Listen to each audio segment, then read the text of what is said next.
and welcome to another episode of In Real Life with Edrina. This is a virtual coffee chat with my fellow entrepreneur friends, a chance for us to go behind the scenes in their business and hear how they got started, what keeps them going, and what's been challenging. My name is Edrina. I am the owner and accountant here at Accounting by Edrina, and this episode is a special one. Not only is it the first in our second season, but also I am going to be sharing with you some of the behind the scenes in my business. I'm going to introduce you to the two team members that I have on my team, and you'll get to meet them in a little bit, but we're going to talk all about how we work virtually as a team, what we focus on as far as communication is concerned, and how much we love Asana. And bonus, Asana is free, you guys. So if you are not convinced, just watch this episode. You will be convinced by the end of this episode to use Asana, and no, this is not an ad. All right, friends, let's get started. All right, so I just wanted to quickly jump off with getting to know us a little bit. So your name and then what you do at Accounting by Edrina and how long you've been working here. So let's start with Brianna. Yeah, awesome. So I'm Brianna, and I've been working with Edrina since October, I think, of 2020. And I'm her virtual assistant, so I do scheduling and like some little bit of project managing and helping run social media. And I love doing artsy things, so I get to do some of her like digital design kind of Canva stuff as well. So, yeah. Yes, I'm David. I've been working with Edrina for 2 years now, pretty much. I started off doing social media and video, and halfway along, I moved on to just video. So I'm the video specialist here, and I edit videos for a bunch of different things, whether it's Edrina's YouTube, Edrina's courses, the series in real life that we're doing here. I'm editing this video that you're watching. And I also do the newsletter, which is cool. You should subscribe to it. There's always a handy tip. Yeah, and I would say any kind of videos on like social media, so like Instagram, that we do as well. Sometimes we do an occasional Facebook video, but mostly there's videos on Instagram, and then we focus here on YouTube, obviously. Yes. As far as like your individual responsibilities are concerned, and like how you began, what are some things that you've learned along the way, and what are some areas that you feel like you have grown as a person or as just someone part of our team? So if you can speak to that a little bit, and we'll start with David. I think using Asana has been a great tool to propel my own organization and my own delegation of tasks and organizing my schedule in a way that is efficient. I definitely going to take the organizational skills that I've been learning here into other areas of my life. I think we have an efficient system here that we use. If you do it the wrong way, it could be cumbersome. And if you're always sending emails left and right, that could be annoying. So we figured out a system that we could get things done really well. And so I'm going to definitely take that, and it's a great skill. Yeah, I would say I have grown in multiple areas. Being able to manage a team, like communicate effectively, like in a virtual environment, definitely I've grown in, because I never had to do that like as much as I do through this job, obviously. So it's always been hands-on or in person. So I think this is a different aspect, and like learning how to communicate and connect with people over a computer, because I've actually never met either of you guys in person. And so getting to like have a relationship and learn how you guys communicate over email, like what your voice sounds like, and how I can, because in a way I'm like, you're my boss, but I'm also organizing and like kind of managing you in a way as well. So learning how both you and David are how you function and how you communicate. And obviously, David talked about Asana. Asana is amazing. I think that is something I've taken Asana into my own personal life. So like to manage all my own personal clients and my own things that I'm using, I use it as a tool that's super helpful.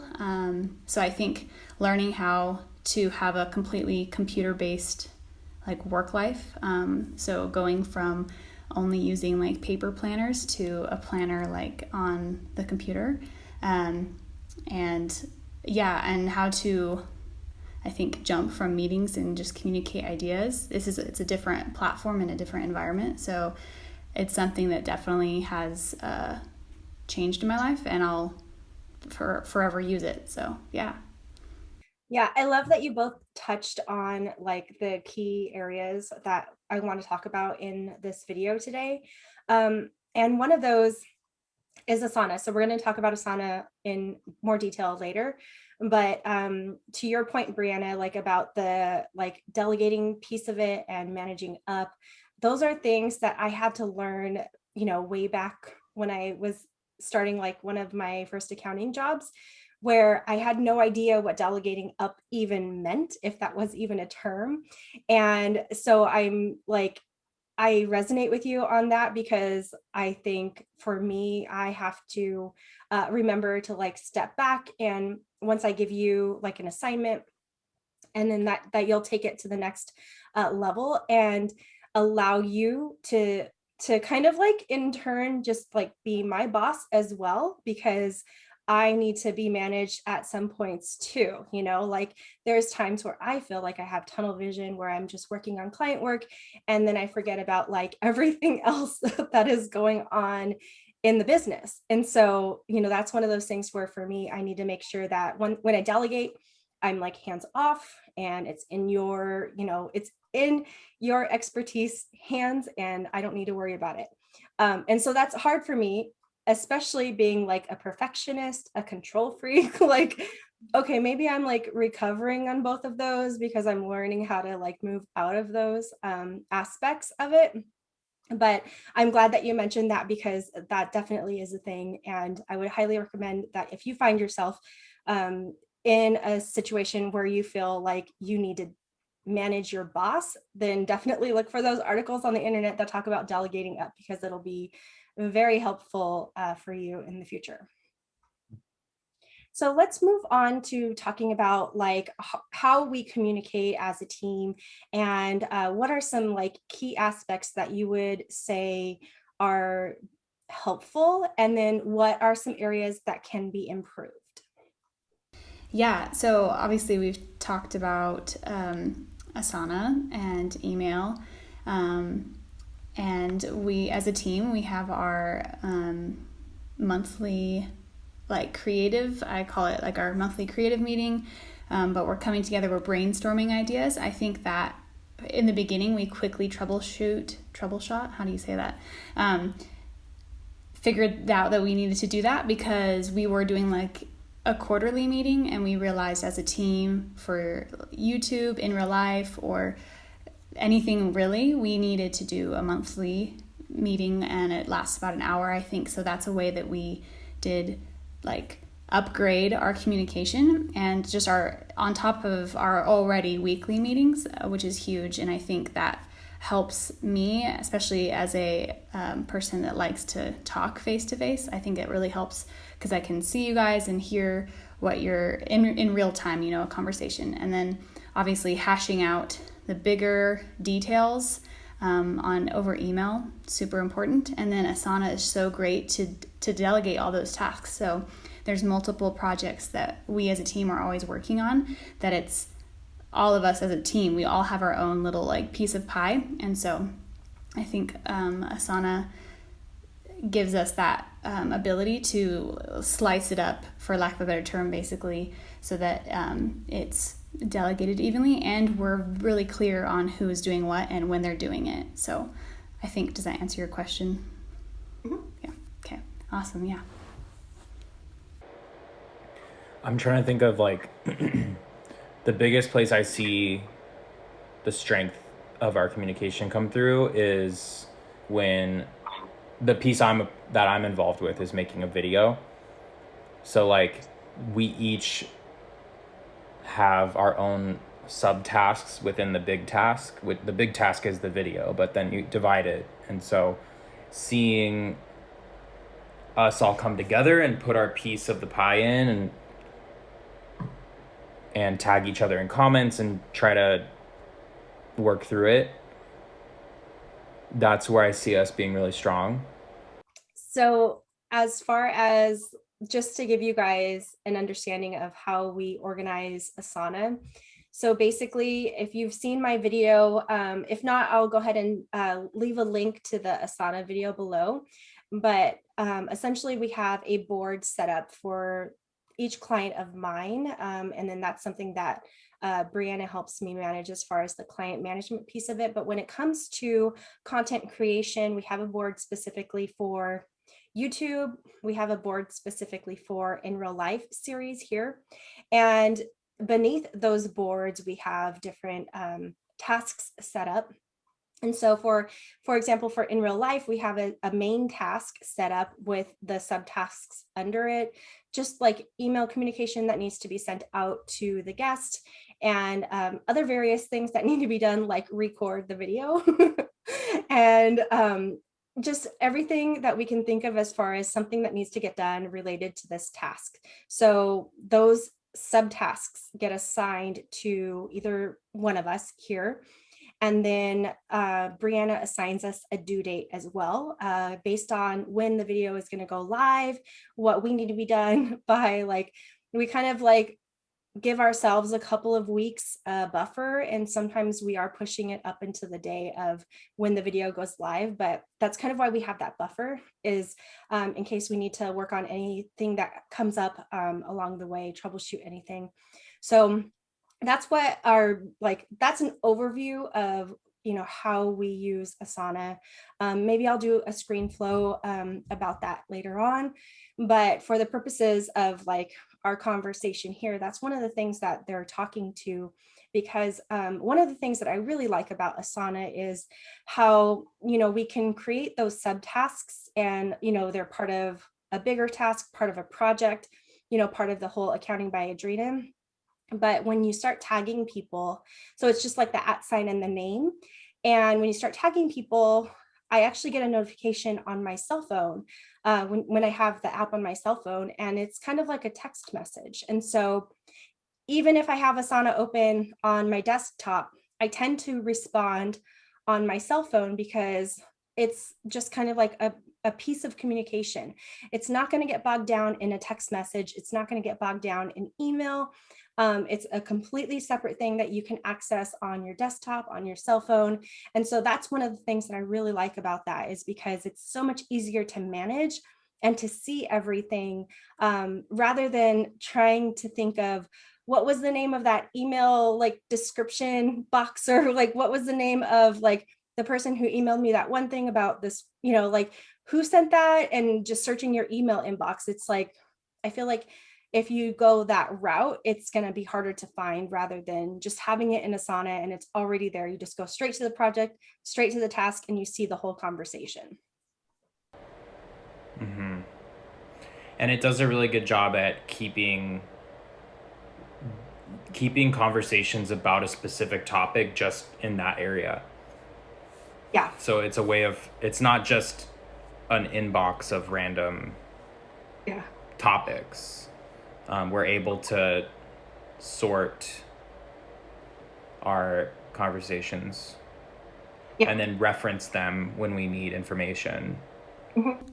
Yeah, and I would add that I think it helps efficiency, that details aren't getting missed. So if, for example, if I'm needing to post an Instagram post and I see that, oh, Edrina made this note, or David still needs to do this, I'm not going to miss a step. It's really like complete, versus if we were doing this over email, the thread would be way too long and we'd have so many emails that it would be really unorganized. It's like the equivalent of like just throwing all the Legos on the ground versus having boxes for like the different colors and the different types of pieces. I think that's like a cheesy example, but that's how Asana helps my brain, at least, so that I can categorize each thing that we're doing. So, yeah. Love the cheesy example. I mean, we can even go further with that cheesy example, because if you have the Legos all over the floor and you didn't realize it, maybe it's dark and you start walking, you're going to hurt your feet, right? And if you have that same kind of mentality when you're approaching communication with a team, that's going to hurt all of us, because we're not going to catch everything, and we won't be able to like know which piece of it is going to go to what part of the conversation is going to go to what project or which task, or like who's doing what when. I mean, it can be a real mess. And so this is why Asana has helped us be more effective with our communication. Now, I know a lot of people, a lot of business owners out there use Slack similarly to how we use Asana. One of the things I like about Asana is that you can, once the task is completed, whether it's a main task or a subtask, you can just click up the little checkbox and you mark it complete. And there's like on your desktop, there's like this little dance that happens, and it's so wonderful and lovely. It makes you want to like mark every task complete. So there's something that's like motivating you to continue to do the work. It's like these little pieces of motivation each day really add up. It's my favorite part. They're really cute, like little narwhals flying across. It brings me so much joy. So it's a small detail, but it's so fun. Yeah. And there's like no narwhals anywhere else in the graphic design, but like just in the finishing that you see them. Yeah. It's the best. Yeah. All right. And as far as having a workflow set up in Asana, I think David's going to tell us a little bit more about how we use it for YouTube. Yeah, so we each have a piece of the pie when it comes to these YouTube videos. My responsibilities are editing and doing the whole YouTube side of it. So that means writing the YouTube description and putting the appropriate links in the description box and tagging the videos in certain categories. That would help it to be more optimized for searches. So that's my wheelhouse, but those come in at different timelines. So it's not like I do that all at once. Some of these pieces are reliant on either Edrina or Brianna. So obviously Edrina has to record the video, and then I take what she records and then edit it, and then Brianna takes my edited video and creates the YouTube thumbnail, and then gives me that, and then I upload the thumbnail. So we're able to stack these tasks in Asana to ping pong off each other and until it's finally complete. So when I'm editing the video, Edrina will give me usually she'll record herself giving an intro and outro with a camera, and then she'll record her screen via Zoom, doing like a tutorial of either like a QuickBooks tip or a tax tip. And so yeah, that's been kind of our general formula. I mean, sometimes it doesn't have a Zoom screen flow, and other times it's only a Zoom screen flow. So it varies, but we got a general workflow down. Yeah, and like Brianna was talking about earlier, we've been doing these like once a month brainstorm sessions, and I like to think of it as like thinking about kind of like we're working in the day to day, so we're like boots on the ground every day, and then having this once a month brainstorm session is like, let's come up to the 10,000 foot level and take a look at like everything what's been going on, and I also try to think in terms of any like special events coming up or holidays. So right now we're in the thick of summer and people are getting ready to go back to school. So at our next brainstorm session, I'm probably going to be thinking about like back to school and the fall and things that are related to that. So it starts getting really busy around this time of year. And so we want to make sure that we're thinking ahead and thinking about the next holiday, or maybe we're going to take a vacation, and so we need some coverage for certain things. So that's kind of like how we do it. If there is a moment where we do need coverage, one of the cool things in Asana is that you can just reassign who the task needs to go to. So whether like I need help with something, I can just reassign it to Brianna, and then I usually like tag her in, the comment, and just tell her like, hey, I'm reassigning this to you, or whatever the case may be.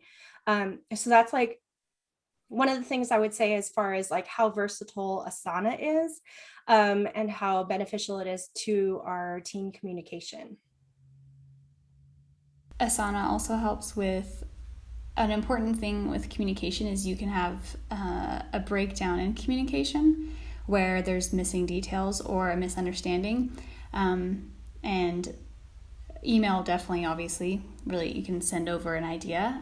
But in Asana, Edrina can simply just tag me in a very minimal instructions, and I understand it because so it's in our client management project, so I know it's going to be regarding one of her clients, and she can just say, hey, I need you to email this person, and it's very, very simple. So she doesn't have to go into a long explanation. It's and so that it helps simplify the communication, I would say. Sure. Yeah, makes it easy to understand. So when I see that notification on my phone or on my computer, I already have an idea of what's going on. So Awesome.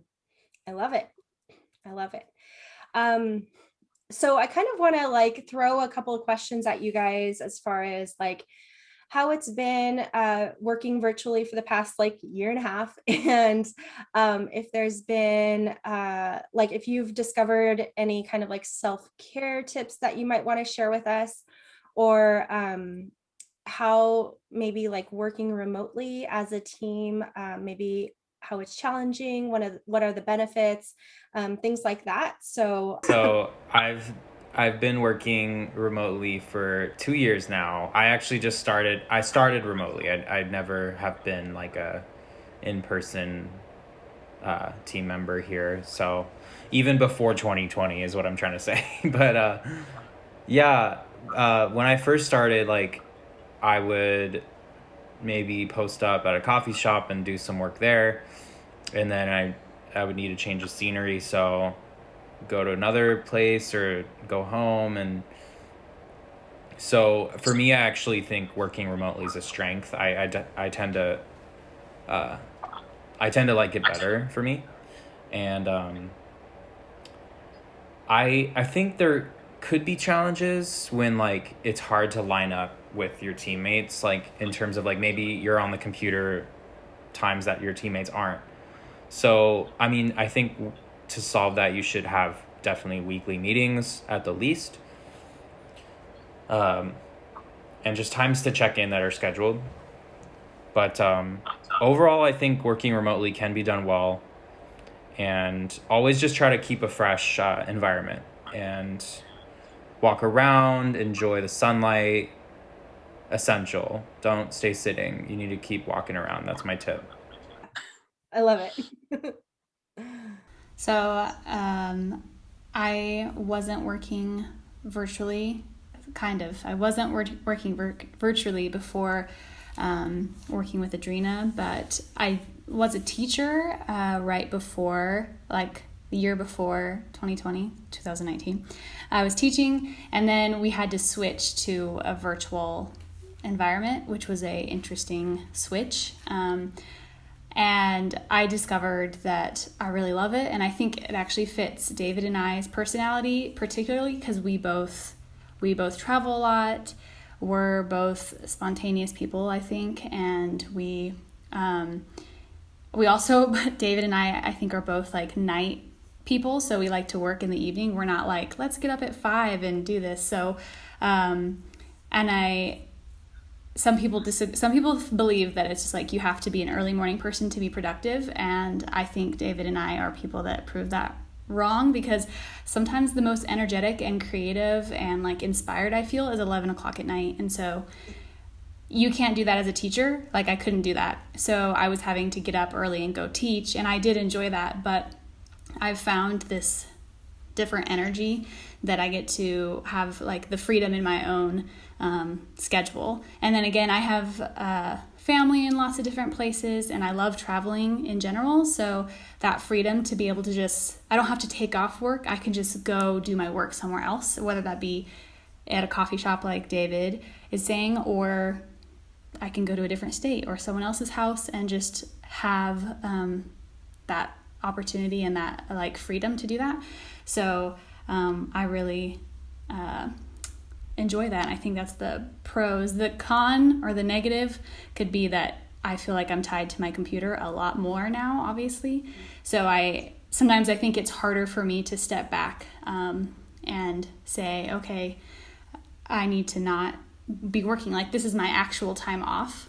So I think that in my life can become a little bit muddy personally, but that's something I can personally grow on and like learn more about, and how I can have that good balance of not always working. So Awesome. I love it. Both of those tips are really good.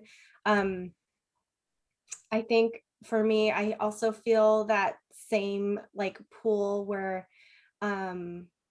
especially when I first started, like separate from a 9-to-5 job, I felt like I was probably working more than I had been in my entire life.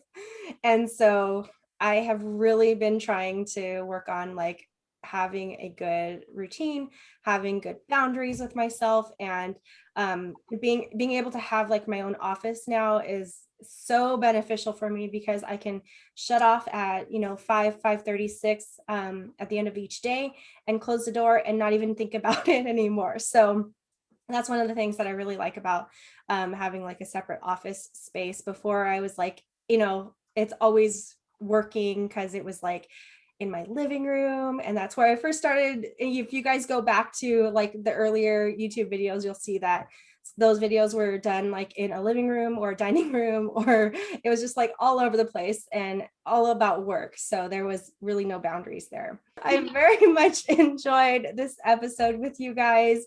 If you have any final comments, please do share.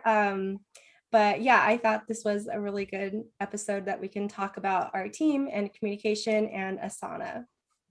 Likewise. yeah, it's been really fun. Thank you so much for hanging out with me and my team. I'm so happy to have introduced them to you. And stay tuned for more episodes for season 2 of In Real Life with Edrina. If you haven't seen season 1, we're going to go ahead and leave links below to that. And I have some amazing entrepreneurs lined up for season 2. I am so excited to share these episodes with you. I can't wait. And I will see you guys in the next video.